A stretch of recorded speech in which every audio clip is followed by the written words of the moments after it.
5, the red flag gun law passes. Nevada Senate Committee Assembly Bill 291 allows authorities to seize firearms from people deemed to be a threat to themselves or the community. 13 Action News reporter Cynthia Maldonado tells you gun rights activists believe this strips away people's due process. Cynthia. Yeah, Nina, gun owners and opponents made it clear they both want to end gun violence. Some say the problem with this law, it makes you guilty first, then you have to prove yourself innocent. Others say it's going to help mental illness. The Second Amendment shall not be infringed. Accusations are not part of the due process. That's what each gun owner at this protest will tell you.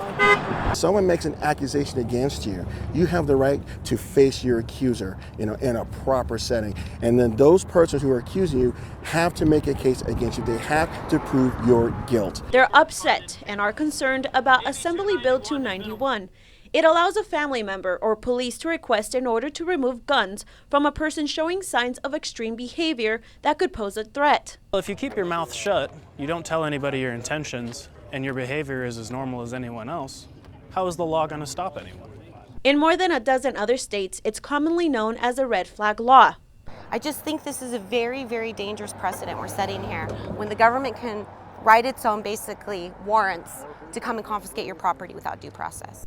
Gun owners say it's going to affect their rights, not the intended individuals.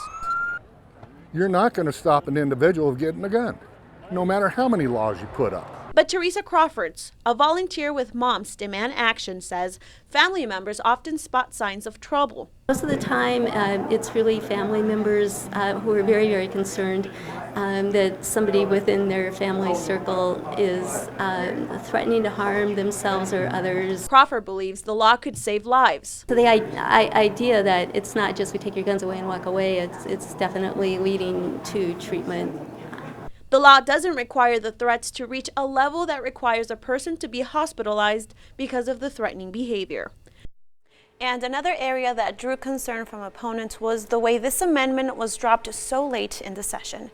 Cynthia Maldonado, 13 Action News. Thank you, Cynthia. And Governor Steve Sisolak signed 36 bills into laws today, and here are some of them. State Bill 204 will enhance suicide prevention strategies for middle and high schools in Nevada.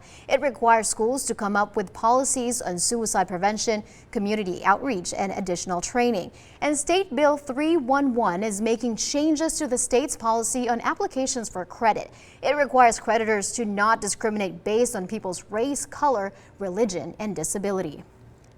A 2-year-old girl survived a crash that critically injured her parents near Blue Diamond and Torrey Pines.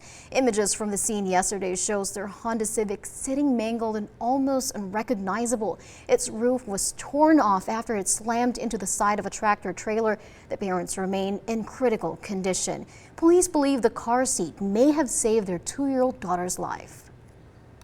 So with anybody under the age of 6 or 60 pounds, it's important that they're in some type of child restraint. Car seats are required in the state of Nevada. The cause of crash is still under investigation. And the bail is set for the grandson of a former Las Vegas mayor charged after a deadly crash.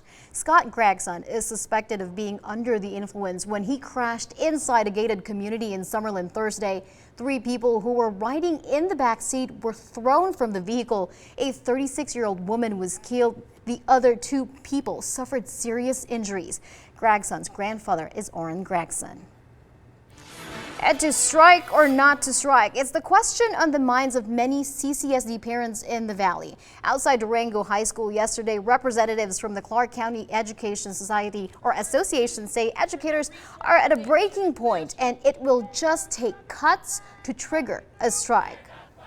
Our classrooms need more dollars. We've been consistent that those dollars have to be put on the base per pupil funding. The CCEA is also demanding raises.